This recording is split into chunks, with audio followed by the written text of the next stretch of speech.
ng Senate Blue Ribbon muna tayo. Sa panig ni Senator Erwin, sabi niya siya ang legitimate na mangunguna at chairman ng Blue Ribbon. Sabi ni Senator Pia, hindi, sa akin pa rin ang Blue Ribbon. Sa pananaw po ninyo kung ano yung nangyari last week, sino po ba talaga ang dapat na mamuno? Simple na lang. Ano mas marami? 12 o 11? Mm. Di ba 12 mas marami? Mm. Pangalawa, kung pinipilit nyo na ang requirement ay 13, pakita nyo nga sa akin sa Constitution o sa rules na i-require 13 of all the members. Wala akong nakikitang 13. Ang sinasabi lang is a vote of all the members, majority of all the members of the Senate. So hinahanap ko na, walang 13. Bakit ganon? Dahil siguro napipisil ng araw ng mga gumagawa ng Constitution na hindi palaging 24 yan. May mamamatay, may magkakasakit, di makakapunta, may abroad. So it would be impractical to say palaging 13 of the 24. Di ba? Hindi that it will only result in paralysis. Tama, walang So, magagawa. So ako, the simpler the better. Kung wala yung kung hindi mo makukuha yung 24, minus De La Rosa, 13 na yan. Hindi pwedeng bumoto to si Senator Estrada, 22 na yan. O, 11-11. Lumipat si Cheese, naging 12-11. O, papatigilin mo yung Senado, yung trabaho ng Senado dahil di ka makakuha ng 13. Hinahanap ko, saan yung 13? Di ba? Yun lang, simple lang ako. Kinukulit natin na marami pa eh. Dahil pinipilit nila may 13. O kahit na may 13, kung may 13, mas maganda. Pero kung wala kang 13 at meron kang 12, that's already a majority in any language. Pero ang ginawa nito mga senador ngayon, nag-iingat sila, ginawa nilang 12, nire-organize nila yung Senate, lahat ng positions vacant, pati Senate President.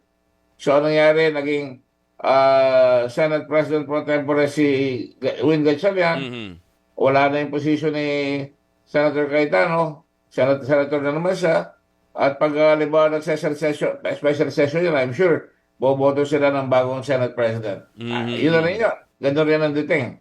Pero tingin ko, talagang para mabilis ang bayan, pairalin natin yung batas at yung Constitution. Hindi natin pwedeng pinaparalyze dahil lamang sa isang tao na nag-aambisyon maging Senate President at may record na tuwing hahawak siya ng pwesto, halimbawa ng Speaker of the House, nagkakagulo, ayaw niyang bitawan, tapos sasabihin niya, susunod ako, pero totoo niyan, ngayon sinasabi niya, nakianam raw Malacanang, dinirecognize itong special session. Siya nirecognize siya, sinabi sa kanya ni Duterte, bumaba ka na. Nag-apologize pa siya. Dahil ang usapan nyo, kalahati ng term, ikaw, kalahati ng term, si Velasco.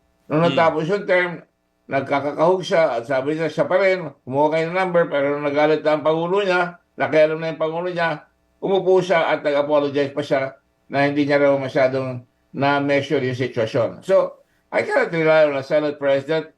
That is what you call engaging in situation ethics. Kung ano lang ang sitwasyon, pipilit ka basta pabor sa kanya. Di ba? Hindi ganoon. Kaya may batas eh. Ang batas, simple lang, majority. Senator Gordon, opo, yung nangyari last Thursday, ang sabi ng bagong Senate leadership ng grupo nila Senator Win, walang mangyayaring pagdinig, anumang pagdinig ang Blue Ribbon, pero dumating pa rin sina Senator Pia, Senator Marcoleta, Senator Robin Padilla and Senator Alan Peter Cayetano, itinuloy yung kanilang pagdinig. Number one question, valid at legal po ba yun? Number two, pwede bang kasuhan yung mga nagdaos doon at pwede rin bang kasuhan yung mga tumestigo doon dahil kung hindi ito kikilalanin bilang isang legitimate na hearing ng Senado? Sa akin, rule of law lang. Rule of law ba yan? Napalitan na sila. Kung ayaw nila tanggapin, illegal sila. Yung bang, meron ba nag-record ng proceedings na official ng mga Senado? Wala po lumutang from Blue Ribbon Committee, wala po. Wala. O, di ko wala. Di wala silang record. Dahil ang nakatoka doon, yung Blue Ribbon Committee at saka yung staff ng Senado. Wala sila doon. Tapos, they cannot administer oath. Wala silang kapangyarihan. Tapos, walang minority. Ilan ba sila dinesignate na minority? Pwede bang mag-meeting ka ng walang minority? Pwede yun. Mag-meeting ka muna, i-appoint mo lahat yung mga ilalagay mo majority at minority, kumuha ka ng quorum, pag natapos yung quorum, okay, pwede na. Pero Proceed. walang gano'n eh. Walang gano'n. So, illegal lahat yun. Makakasuhan lahat yung nagsalita doon ng libel. They're subject to criminal prosecution. Sapagat kung ano pinagsasabihin nila yun, na wala yung kanilang slight protection na pagka ikaw ay nag-a-appeal sa isang committee, pinapaut ka, binibigyan ka ng leeway ng batas na pagka ikaw senador, hindi ka pwede i-libel. Pagka ikaw ay resource person, hindi basta-basta ka prosecute because otherwise wala ka walang makukuha ang mga resource person because takot na. Kaya yun, mawawala sa kanila yung protection na yun. Opo. Pag-usapan natin, Senator, pasok pa po tayo doon sa mismong ginawa nilang pagdinig. Yung manner ng pagpe-present ng mga testimonya, yung pagsasalita ni Attorney Baligod, pagbibigay ng mga detalye, tama po ba yung ganong proseso, Senator? No, pwede sa meeting yun. Pwede sa meeting ng barangay yun. Pwede sa meeting ng Rotary Club yun. Pero sa Senado, kailangan may batas. Hindi pwede yun. Mhm. At yung mga naging statement ng mga nagpakilalang dating tauhan ni former Congressman Zaldico, wala lahat. Invalid lahat yun. Sa kanila, valid. Pero sa batas, hindi. Matingin ko. Mhm.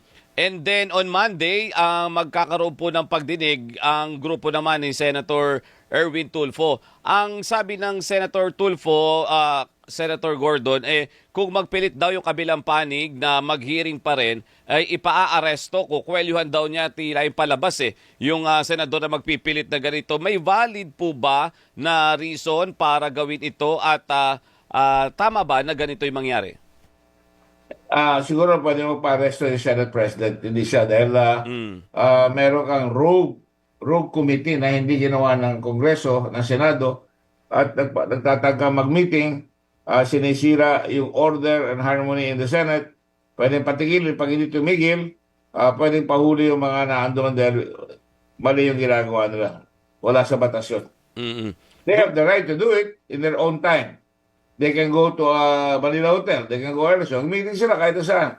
Pero hindi mo pwedeng gamitin yung bulwagan ng Senado at pakilala mo na ikaw ang Blue Ribbon sapagkat hindi ka recognize ng mayoriya. At natapos na yung eleksyon, may bago ng Senate President, kay acting o Senate President sa akin, walang ganun Senate President na si Gatchalian, kailangan talaga sundin yung kautusan na reorganize nila yung Blue Ribbon, meron ng bagong Blue Ribbon, at yun, makita mo, maraming sala pasok pa lang kagad si Marcoleta, sinabi na kayo, ikaw pala, bayad ka pala, ba't ka nag-i-interview sa akin?